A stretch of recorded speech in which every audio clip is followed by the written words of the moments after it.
Good morning, everyone. Thank you for being here on this Monday morning. I'm honored to be here with our ranking member of the Financial Services Committee, our leader, Maxine Waters, with Mr. Congressman Foster of Illinois, another member of the committee, with Mr. Brad Sherman of California, and Congressman Gonzalez of Texas, a new member of Congress, new member of the committee. As some of you may recall, on the night of Thursday, September 18th, 2008, Chairman of the Fed, Ben Bernanke, said, "Unless we act immediately, we will not have an economy by Monday." This was Thursday night. The unchecked recklessness of Wall Street created the worst economic catastrophe in America since the Great Depression. Millions of Americans lost their jobs, their homes, their savings. Many families and communities still bear the scars. The president wants to take us right back to that crisis. Instead of fighting for hardworking families abused by our economy, as he promised in the campaign, the president and his billionaire cabinet have abandoned Main Street to enable Wall Street's corrosive profiteering of the banks on the back of hardworking Americans.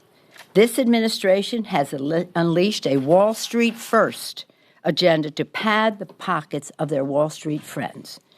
An analysis of the Wall Street Journal today finds that the president's orders will lead to a $100 billion windfall to the sixth biggest U.S. banks. $100 billion windfall to six.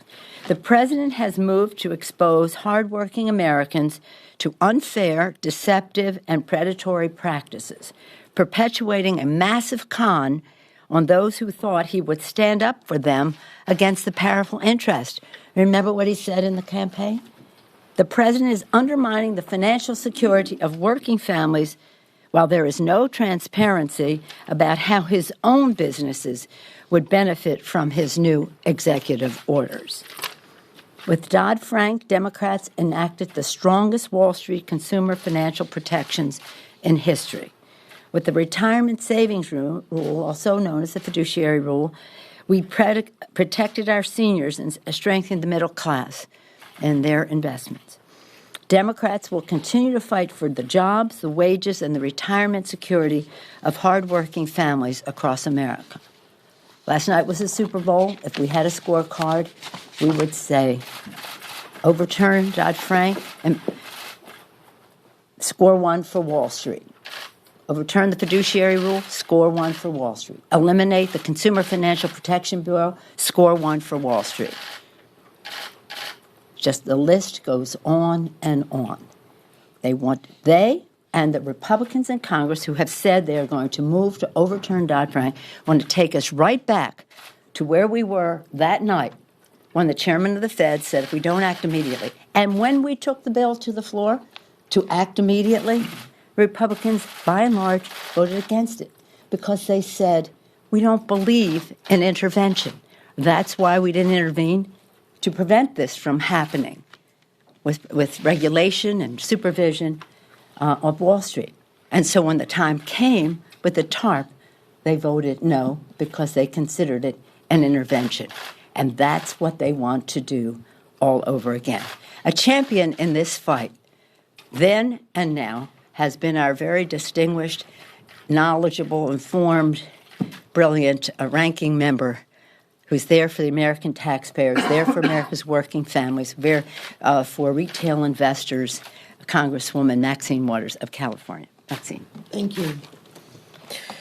I'd like to thank our leader, Nancy Pelosi, for the continuing fight that she has led with, not only in our committee, helping us to design strategy, but the assistance that she's given to all of us who serve on the Financial Services Committee on the floor, as we have constantly pushed back on the over 40 or so attempts that the Republicans have made to dismantle Dodd-Frank and the fiduciary rule. And so the executive actions on Friday by the president to so-called review the fiduciary rule and to establish core principles for regulating the U.S. financial system, described accurately, would be simply an attempt to dismantle protections for seniors and dismantle Dodd-Frank. These directives show once and for all that when push comes to shove, Donald Trump will always put the interest of his pals on Wall Street over the interests of the American people. With this administration, the hashtag Wall Street First couldn't be more accurate.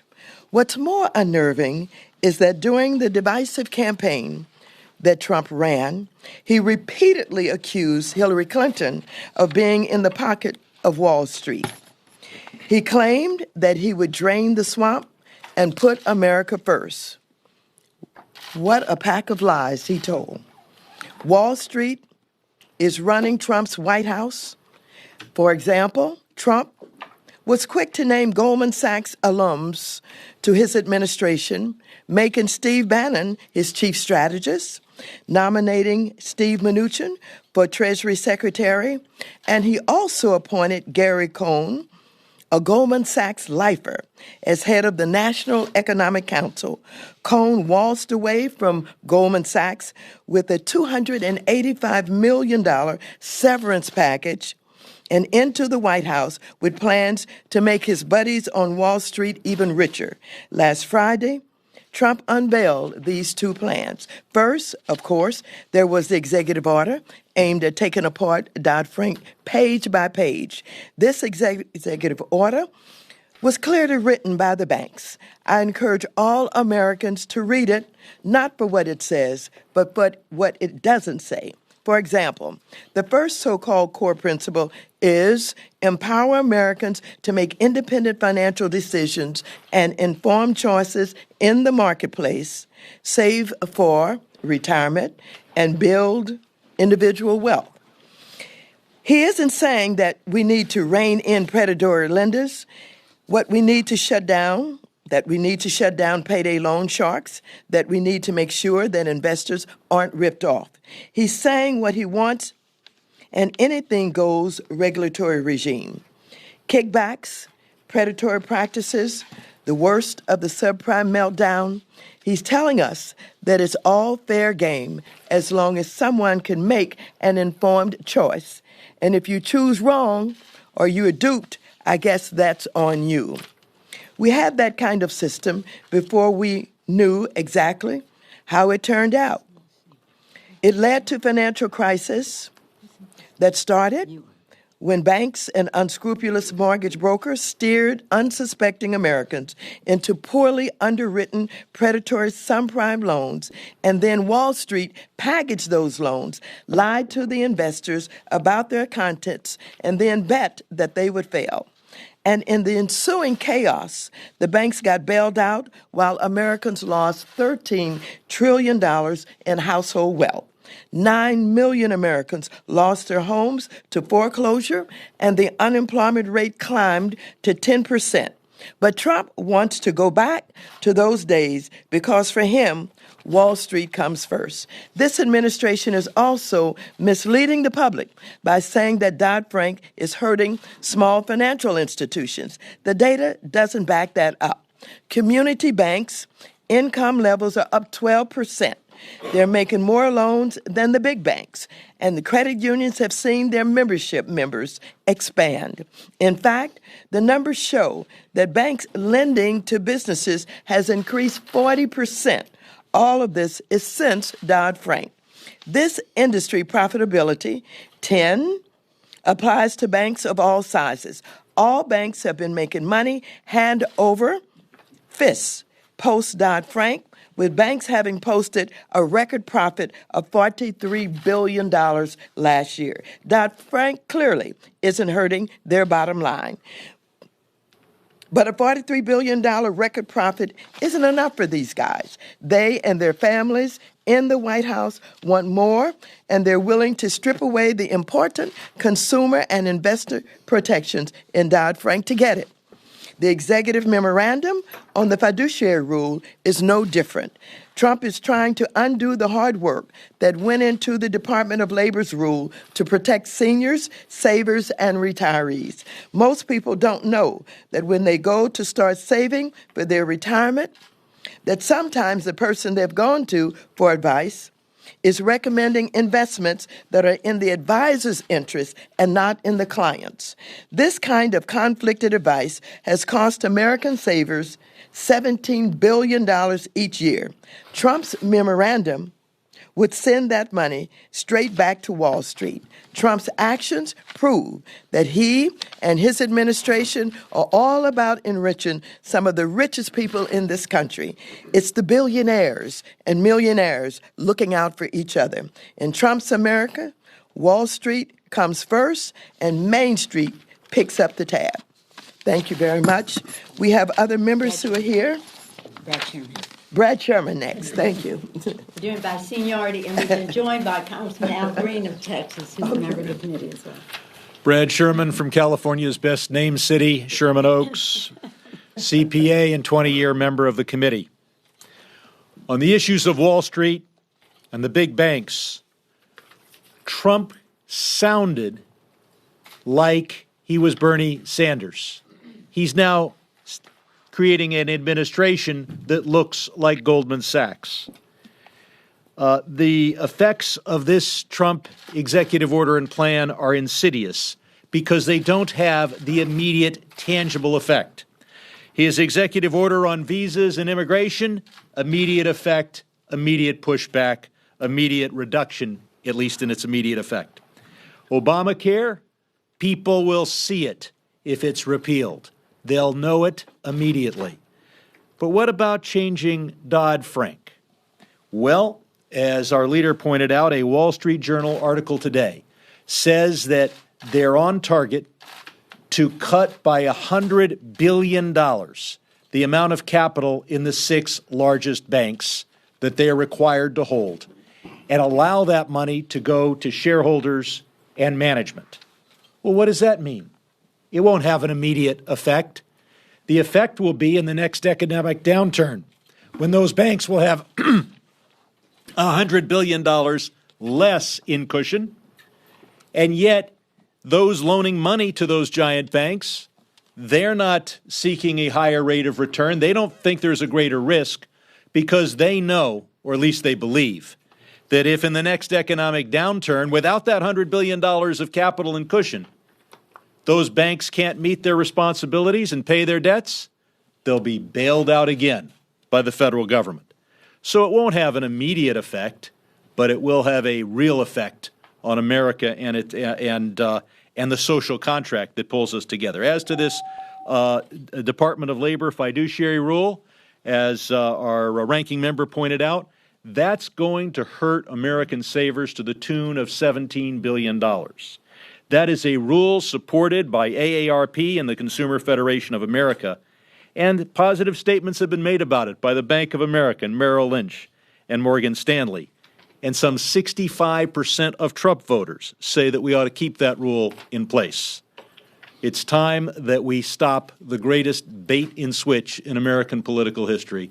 It's time to make sure that Trump governs like he campaigned. Mr. Al Green? Thank you, Madam Chair. I understand you're the ranking member now, but you'll always be Madam Chair to me. And thank you, Madam Leader. And I say sincerely, without question, reservation, or hesitation, that she will always be Madam Speaker to me. Thank you, Madam Speaker and colleagues. Friends, in a world with alternative facts, it is sometimes difficult to know the truth, the ultimate truth that can set you free.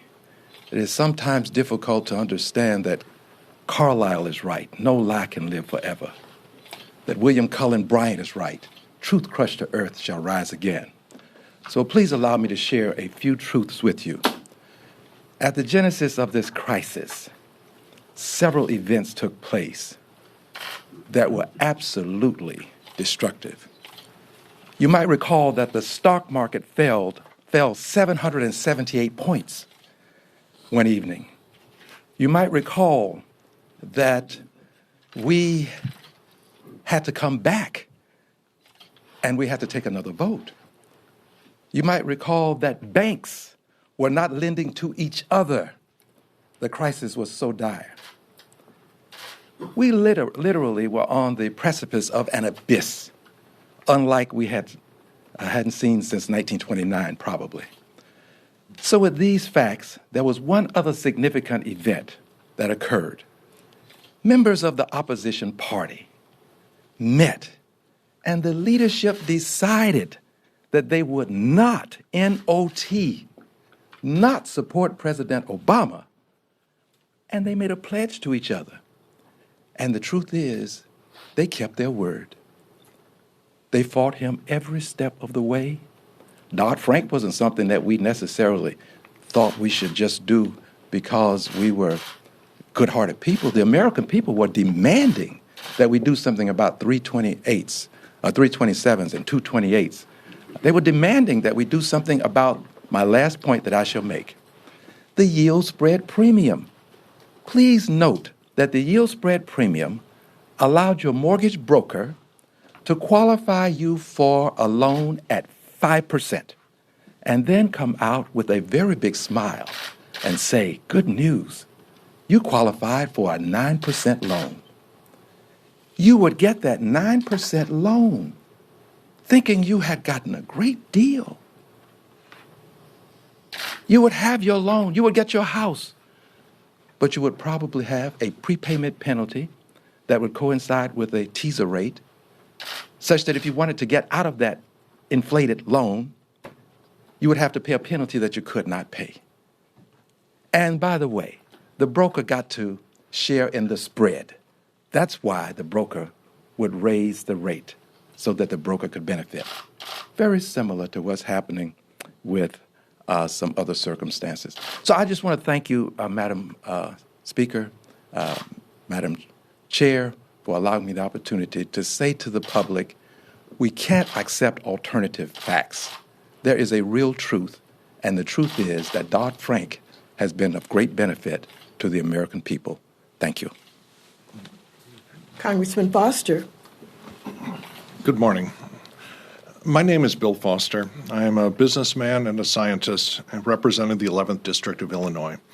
As a businessman, at the age of 19, I started a company with my brother in our basement that now manufactures most of the theater lighting equipment in the United States and now employs over 1,000 people.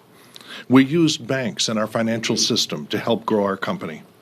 But unlike Donald Trump, we did not go bankrupt. And unlike him, we kept those good middle-class jobs in the United States. I entered Congress in 2008 when I served on the Financial Services Committee during both the emergency response to rescue our economy and the Democratic response, the Dodd-Frank bill, to make sure that families in America never have to suffer through that kind of calamity again. Millions of American families saw their retirement savings wiped out in the collapse of Wall Street. Families saw any hope of a secure retirement wiped out in the bursting of the housing bubble. So in writing Dodd-Frank, we identified which pieces of our financial system were irretrievably broken and must be fixed immediately, and those pieces which worked well and were best left alone. The House Financial Services Committee held 41 public hearings on the financial reform and spent over 55 hours hammering out the final language. That's on top of the hearings and debate held in the Senate. And since then, we have seen over 75 months of continuous private sector job growth. Home prices are rising at a well-regulated and sustainable rate. The stock market has more than doubled.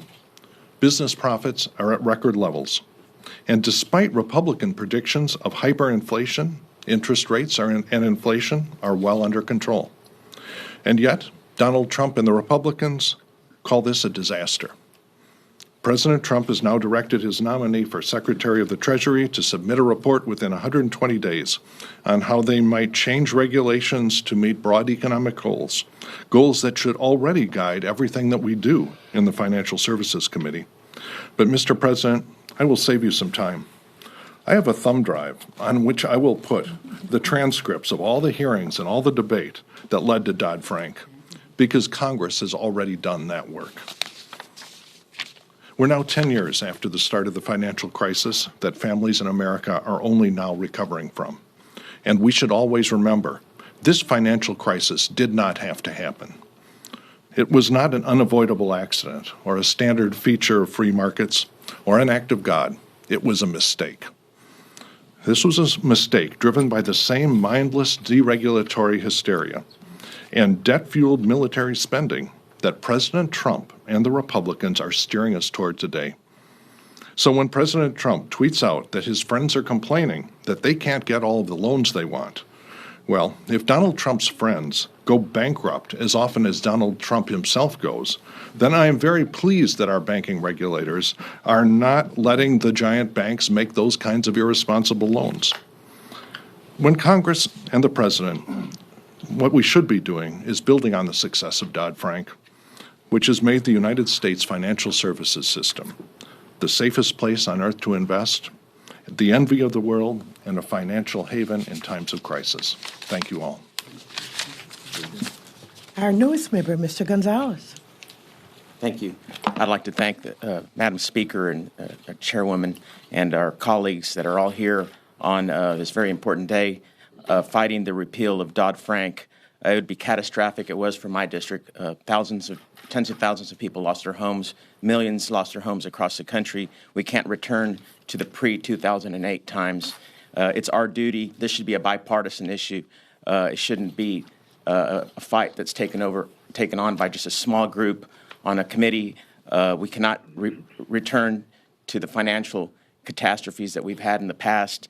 In my district, one of the poorest in the country, we had a lot of financial crises within families, broken families.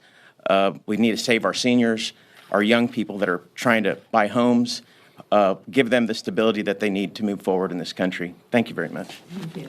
Thank you so much. I thank my colleagues for their valuable contribution to this discussion, giving some of the history and some of the concerns that we have as we go into the future. Just want to mention that when we did put the Wall Street reform bill forward, the Dodd-Frank, not one Republican voted for the bill, even though there were attempts to accommodate some of the concerns in the 41 hearings that Mr. Foster referenced. And then when we had the conference report come back, 3 Republicans voted for it. So it's no wonder that same Wall Street Journal, I think on a different page or maybe on first page 2, is reporting today that the Republicans in Congress are ready to overturn Dodd-Frank. What happened on Wall Street was about greed. It may also have been about criminality. Nobody paid the price except the American consumer, American homeowner, American taxpayer. We're not going to let that happen again. If Mr. Trump wants to put Wall Street first again, we're not going back. I'm sure my colleagues would be pleased to answer any questions you may have. Congresswoman Waters, last week you said your greatest desire is to lead Donald Trump right into impeachment. I'm wondering why is it appropriate to call for the impeachment of the president less than a month after him taking office? I have not called for the impeachment yet. He's doing it himself. Let me just say that the statement I made was a statement in response to questions and pleas that I'm getting from many citizens across this country. What are we going to do? How can a president who is acting in the manner that he's acting, whether he's talking about the travel ban, the way that he's targeting Muslims, or whether he's talking about his relationship to Putin and the Kremlin, and knowing that they have hacked our DCCC and DNC, and knowing that he is responsible for supplying the bombs that killed innocent children and families in Aleppo,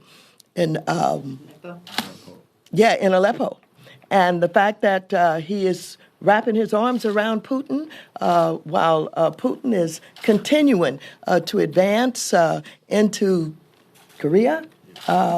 I think that he is leading himself into that kind of position where folks will begin to ask, what are we going to do? And the answer is going to be, eventually, we've got to do something about him. We cannot continue to have a president who's acting in this manner. It is dangerous to the United States of America. Leader Pelosi, do you agree? Pelosi, Do you would agree? agree with that? And then Well, also- the person, I'm not here to talk about impeachment today. I'm here to talk about the assault that the Trump administration is making on America's working families. Any of the things that the Congressman said are grounds for displeasure and unease in the public about the performance of this president, who has acted in a way that is strategically incoherent, that is incompetent, and that is reckless. And that is not grounds for impeachment. When and if he breaks the law, that is when something like that would come up. But that's not the subject of today. Could I follow up on the subject of today with regards to Yes, please. Dodd-Frank? Several of your colleagues in the Democratic caucus actually supported or were against President Obama's efforts on the fiduciary rule. No, that's not true. That's not true. All of our members pitched in to say, how can we improve this? And I'm glad you brought that up because our Secretary of Labor, Mr. Perez, was listened to everyone that our members suggested that they bring in from the private sector. And that's why, as was mentioned, some in the private sector came forward and said, we can live with this. This is really about being honest with the American people. Should they have financial advisors who are telling them, you should make this investment because I get a bigger cut of the action? Or should they be making investments that say, this is in your interest, and of course I will get my fee? Would you be supportive of the CFPB moving to a board, or is the CFPB... No, I'm not. I support the CFPB the way it is because that was what we put forth as the best protection for the American people, that being the Consumer Financial Protection Bureau. And they want to overturn that. Make sure you understand. I hate to say this because I like to think that we're a community and we do things together in the interest of economic growth in our country.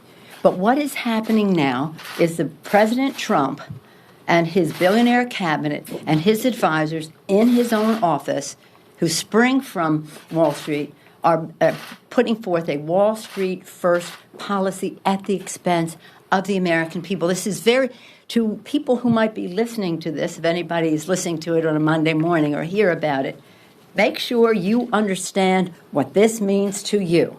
My colleagues have talked about it in terms of home ownership, about pensions, about jobs, about growth in our country. They want to take us back. You heard what I said. They took us with these very same policies, and was referenced their fiscal policies as well.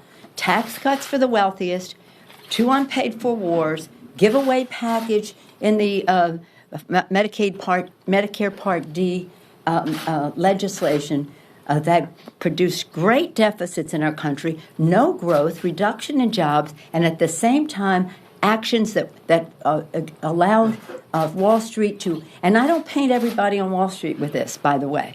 There were some there who understood that this was wrong, but some who did not, and some have the ire of the public that no action was taken for those who were engaged in possible criminal activity in the way they ripped off the American people.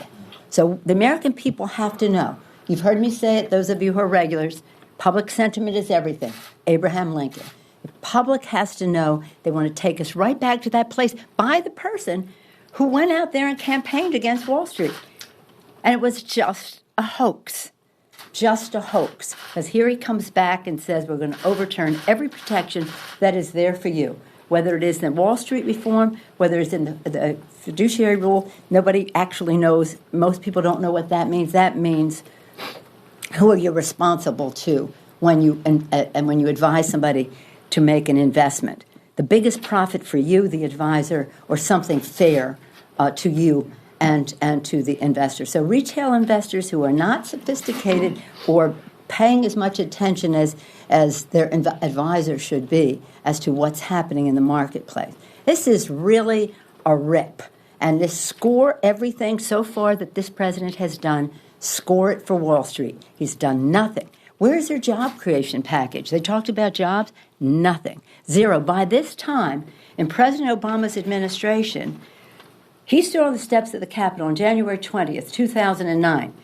I want swift, bold action now to create jobs and an education system for the 21st century. 1 week and 1 day later, the House passed legislation, the American Recovery and Reinvestment Act. A short time after that, a matter of days, the Senate passed the bill. By February 17th, before 1 month was up from his inauguration, the president passed legislation and the Congress passed legislation that would save or create 3.5 to 4 million jobs. So where is their jobs bill? And in order to deflect attention from the fact that they have no jobs bill, they do a ban on people, an immoral, unconstitutional, incompetent, reckless, and rash ban on Muslims coming into the country. And when that wasn't going so well, they moved up the time of the appointment of a Supreme Court justice who will undermine many of the things that we're talking about here. So this, while it's only a couple of weeks since the inauguration, there's complete evidence. We've seen nothing that we can work, well, I can work with President Bush on, and I'm disappointed because I thought that there might be some interest because of what he said in the campaign, which turns out to be not true, a hoax, and really dangerous to the economic stability of America's working families. Do any of my colleagues want to address that? Yes. Are there any areas of financial regulation where you'd want to work with Republicans to improve what's in the law right now? You know, I'm constantly asked about what are we going to do to work with the Republicans. And I basically describe over and over again that they have the numbers in the House, they have the numbers in the Senate, and they have the White House. What do they want to do to work with us and honor much of the work that has been done by Democrats for the most part and some Republicans on these financial services issues? They claim that somehow they want to work on behalf of small businesses, on behalf of community banks. We have worked very closely with community banks. We have listened to their concerns. We have addressed those concerns. And the community banks of $2 billion and less do not have to comply with most of Dodd-Frank. They have the ability to do qualified mortgages and hold them in their portfolio. We have worked with them on making sure that we recreated an exam schedule for them so that the exams were not taking place so often that caused them to have to tie up their employees in the bank. We work with them on extending the length of time that they send privacy notices out because they said it was costly to send them out every year. And every time we have tried to work with the Republicans to do more things, they do not respond because the ABA, the American Bankers Association, is in control of community banks. Community banks stick with them because they believe that they need the big banks to be their advocates, and so the big banks just use them and keep them, hold them hostage, basically. But we work, and we still extend a hand to the community banks. As a matter of fact, we went to Mr. Hinterland, and we said we could extend the protections from $2 billion to $10 billion. And basically they said no. As a matter of fact, only if you will include the big banks, and we don't want any limits whatsoever. And so don't be fooled and don't be tricked. Everything that we tell you about the community banks, you can verify. You can verify all that we have attempted to do, all that we have done, and we still hold a hand out to work with community banks, and they know this, and if only the big banks would release them from being used, then they would, of course, then could say they were working with us. Yes. Yes. One small thing that we can work on together is allowing credit unions to make more business loans. And whether that is in the sense of lifting the percentage that they can make of business loans, or whether it's classifying mortgages on very small apartment buildings as not coming under that cap, there's tens of billions of dollars available for the very smallest businesses, the ones that we hang out with in our district, if we'll make that change. I think that might be partisan. I'm still looking for a Republican to join with me in saying that we've got to change how we deal with the credit rating agencies. I regard the present structure as the cause of 2008 because they gave AAA to Alt-A, and they got more business by being liberal graders. If you were allowed to give thousands of dollars to your professor, your grade would have been at least AAA. And so the Franken-Sherman amendment to Dodd-Frank got watered down a little bit in conference. It got disregarded by the SEC. But we need to see a circumstance where it is not the road to profits for credit rating agencies to be known as easy graders. Yes. Peter, kind of following up a little bit on that, as it currently stands with what you guys have seen on the committee, would you be urging the members of your caucus to oppose any changes to the Dodd-Frank Act that you might see? And then just along those lines, this was a very politically motivating issue during the campaign. Are you going to try and kind of carry this over or segue this into grabbing onto the atmosphere that's been surrounding the Capitol in the last couple of weeks? Well, for the first part of the question, I yield to the ranking member, any of the members who may. The Dodd-Frank bill is a huge bill with a lot in it. Are you talking about the Consumer Financial Protection Bureau? Are you talking about Volcker? What are you talking about when you say, would you be willing to work with them to change Dodd-Frank? We listen very carefully to any concerns that are identified by community banks, even by the big banks, and by any in that whole industry, Wall Street, et cetera. And so we take their concerns one by one. We listen to them. Sometimes we're able to do some limited modifications. We've done that. And so we're not going to destroy Dodd-Frank. We're not going to get rid of the Consumer Financial Protection Bureau. We're not going to change what we need to do on transparency in derivatives, but we listen.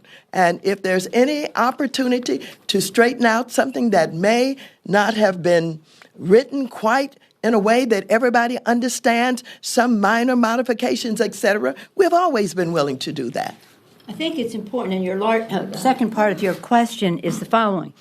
What they are doing now will present a systemic risk to our economy, just as they did with this same behavior in leading up to 2008. It might be instructive for you to know, and some of you do know this because you covered it at the time. When, just to show how cooperative we want to be to protect our economy. On September 18th, 2008, I was sitting in my office with the leadership, and I said, I regularly hear from the Secretary of Treasury as Speaker and as leader now, the responsibility has to report to us on the state of the markets, not necessarily just the stock market, that's self-evident, but credit markets and bond markets and global markets and the rest. But I haven't heard from him in a couple of weeks, and in that period of time, we had Lehman, Merrill Lynch, and that very day, right in that 24-hour period, AIG, where the Fed was going to bail out AIG for $80 billion, which we didn't know they had or could do, but nonetheless. So I called the secretary. I looked at my watch. It was 3 o'clock in the afternoon because I didn't want to be too rude. But I said, Mr. Secretary, I just meeting here with my leadership. I haven't heard from you, Could you come in tomorrow morning at 9 o'clock and brief the whole leadership of the Democrats, not just me, on how you see things? Because we don't want to make any statements that might lessen confidence in the markets.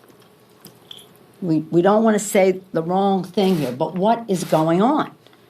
And do you know what he said? Madam Speaker, that's how you talk to it. Tomorrow morning will be too late. To which I said, well, why am I calling you, not you calling me? Because the White House didn't want Congress to know. They were hoping they could ride this thing out until the election, which they knew would be a good chance, would be Barack Obama. The meltdown would occur, and they were relieved of their responsibility. But they were responsible in terms of lack of regulation, lack of supervision, etc. And so they came that night instead of the next morning. It was Democrats and Republicans, Senate and House, and members of the administration. The administration wasn't happy about doing it, but when they said, who does she think she is? I said, tell them she thinks she's the Speaker of the House. We're having the meeting. They can come, they can bring whomever they want, but we're having the meeting. After the Secretary described a meltdown of such proportion, he took us to the depths of hell, a place where Dante could never even find a circle to name. It was so discouraging. That's when I said to the chairman of the Fed, what do you have to say about what they have to say? And he said, if we do not act immediately, we will not have an economy of money. And did most of the Republicans vote against that bipartisan solution that President Bush was advocating for? He never thought the Republicans would walk away from that, I don't think. He said, just bring it up, they'll vote for it, they have to vote for it. But they didn't, and they were true to who they are. They don't believe in any containment of the greed and criminality of Wall Street. And that's just the way it is, and they call that the free market. We believe in the free market, but that's having Uncle Sam's collusion for your lack of responsibility to the economy. So that's where they want to take us again. Get rid of the reforms in Dodd-Frank. Thank God we said when we wrote the TARP bill that they didn't largely vote for, that they would have to pay the taxpayer back. And just as a sign of the greed of Wall Street, even when we were making the suggestions that we should contain CEO pay, the Secretary Paulson said, if we contain their pay, they won't accept the bailout. Imagine that. Mm-hmm. And then subsequent to that, after the bailout, fortunately, we had protected the taxpayer in the bailout. They took the biggest bonuses that they have ever received before and since. So I don't know what it is they want, how much more money they need. I think they want immortality, their names on buildings. They have severance pays of hundreds of millions of dollars. But we have to put a stop to it, and the American people, to your point, have to know. This isn't political. This is economic. This is our country, our economy. So it isn't about making points politically. It's about changing the behavior of the Republicans in Congress, or at least letting public know this is what they believe. Hold them accountable for your mortgage, your pension, your children's education, your job, and the health and well-being of your community. So it's not about winning a political point. It's about strengthening our economy, to create jobs, to create growth. And there's more to it, but I'll step aside now. Ms. Green? Yes, ma'am. Is your strategy for blocking changes to Dodd-Frank the same as your strategy for blocking Obamacare repeal? And how much will that factor into the retreat you guys have later this week? The question was, is our strategy for stopping Dodd-Frank? Well, it's take it to the public. Again, this is about the public interest. And while some of us were very discouraged on Inauguration Day when we had the peaceful transfer of power to a new president, our spirits were lifted the next day, where millions of people across the country and even more across the world came out and said, we're listening, listen to us, we're holding you accountable, all of you accountable. It was a fabulous thing. So we believe that the more the public knows, the more accountable the Republicans will have to be on these subjects. And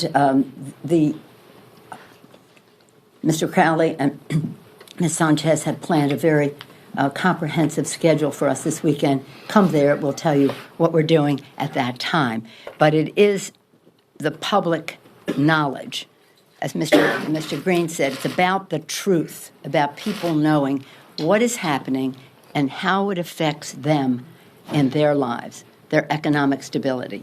And what he said in the campaign and what he isn't doing now when it comes to Wall Street versus Main Street versus working families in our country. Okay? That's it? Anything, my colleagues, that you want to add on any of the questions that were, Mr. Foster? One small thing on areas, things that Congress should be working on, fintech. The real threat to small community banks, is not Dodd-Frank regulation. It is banking on your cell phone. And Congress has a lot that we should be doing in making sure that when we regulate fintech, we don't rediscover all the mistakes that we've learned not to make during centuries of banking regulation. And so that's an area where Democrats and Republicans should be coming together, not to generate predictable mistakes in our regulatory framework. Thank you. Thank you. Just one additional comment. Thank you, Madam Speaker. Some of this has gotten to the point where it's fatuous. It really is almost senseless, because in this world of alternative facts, when persons say they want to cooperate, they really mean they want to obliterate. They want to completely eviscerate Dodd-Frank. So how can you cooperate with people who want to eliminate the legislation that was demanded by the public? We will cooperate to the extent that we can, but it's difficult when their mandate is keeping the promise they made when they said they were going to oppose President Obama, and they are still doing it. They are still keeping their word. Thank you. I want to thank all of you for being here today. When our leader talks about informing the public, we're really talking about breaking down financial services language in ways that the average citizen will understand.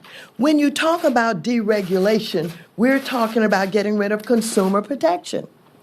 And so it's very important for us to do everything that we can to talk about financial services in a way that connects with the public and helps them to understand the connection between the reforms and what was happening to them starting in 2008 when we had the subprime meltdown, et cetera. So I am very thankful that all of you are here today, and I'm really thankful that you're interested in understanding not only what we are attempting to do to educate and inform the public, but to start to write about financial services issues in ways that our average Main Street citizen will understand. Thank you so very, very much. Thank you.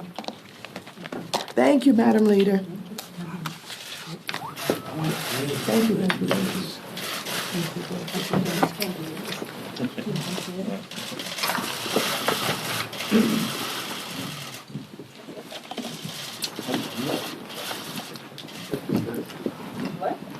If you missed any of this, you can watch